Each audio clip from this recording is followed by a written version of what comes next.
हमने अपने ही कुल का नाश कर दिया। नहीं दाऊ, मनुष्य का विनाश उसके पाप कर्मों से होता है। यही नियति है। और यादवों ने अपनी नियति स्वयं चुनी। जब जब मनुष्य अपने भीतर मद, दांभ और क्रोध को जगाएगा, तब तब वो ऐसे ही भूमि पर सो जाएगा।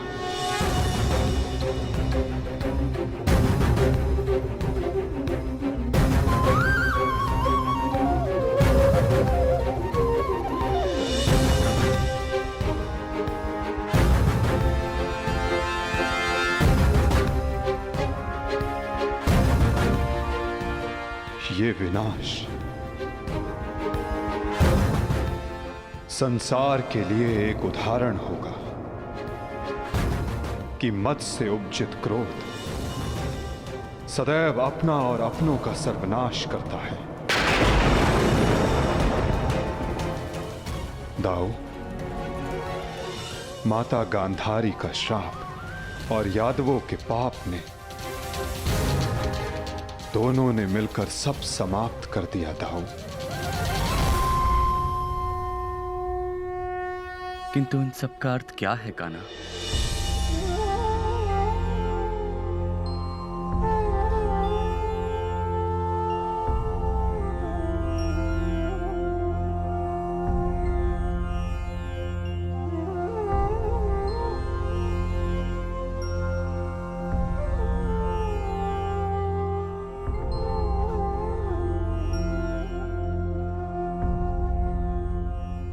इसका अर्थ यह है दाऊ कि हमारा कार्य पूर्ण हुआ, कि हमारे जाने का समय हो गया है। हमारे जीवन का लक्ष्य अब पूर्ण हो गया है।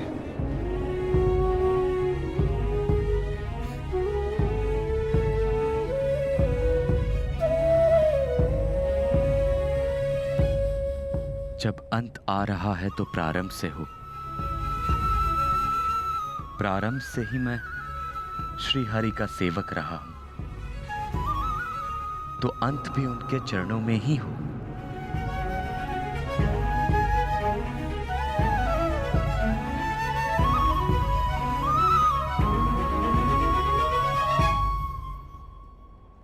नमो भगवते वासुदेवाय।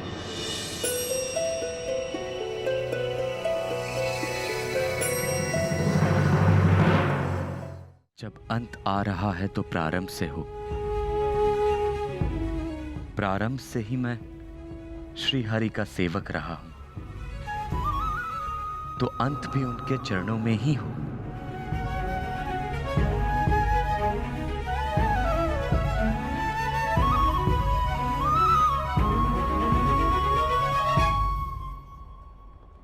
नमो भगवते वासुदेवाय।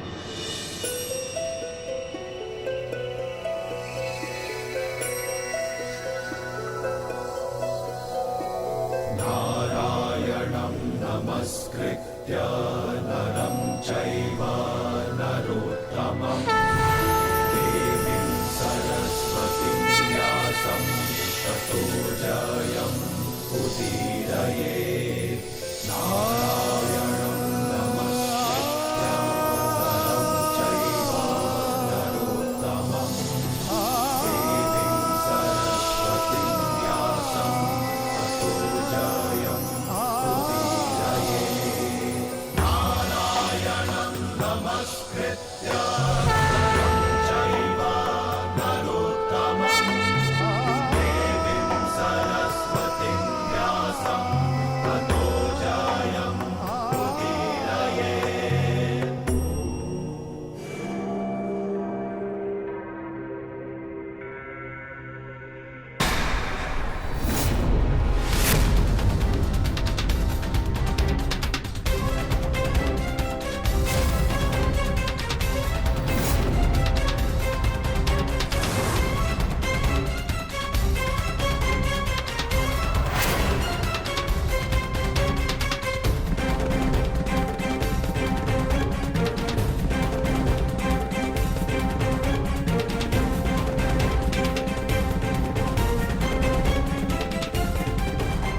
हे ईश्वर, ये कैसा नरसंहार है?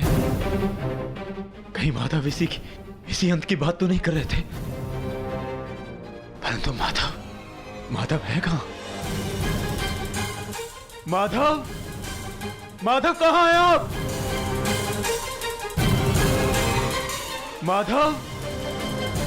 माधव कहां हैं आप?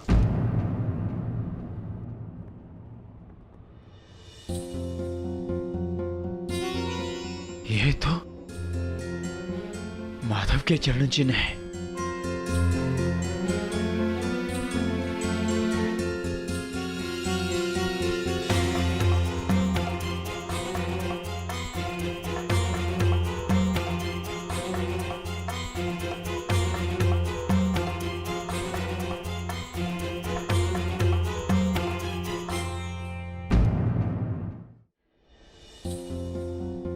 ये तो माधव के चरण चिन्ह है।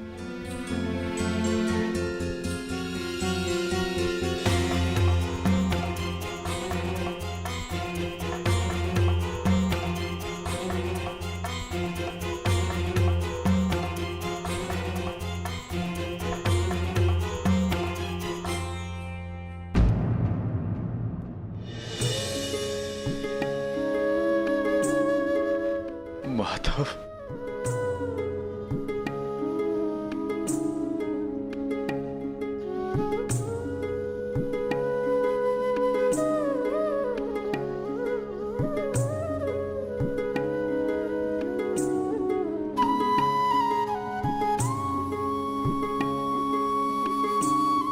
आओ पार्थ,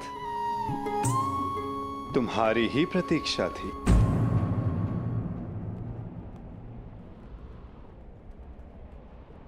तुम्हें आना ही था, क्योंकि मेरे जाने का समय हो गया है।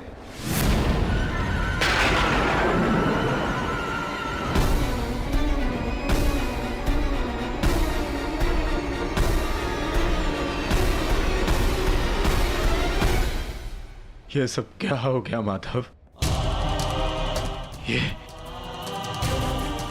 ये विनाश कैसा? हर प्राणी के जीवन का एक कारण होता है, एक लक्ष्य होता है पार्थ, और उस लक्ष्य के पूर्ण हो जाने के पश्चात उसका सृष्टि में रहना संतुलन बिगाड़ता है। कुरुक्षेत्र के युद्ध में जो शक्ति शेष रह गई थी, वो संतुलन बिगाड़ रही थी पार्थ। जब शक्ति के साथ उत्तरदायित्व का भान ना हो तो मनुष्य पापी बन जाता है, और यादवों के अंत के साथ उस पाप का भी अंत हुआ पार्थ। सदैव स्मरण रखना पार्थ, बिना उत्तरदायित्व के भान के शक्ति सदैव विनाश लाती है।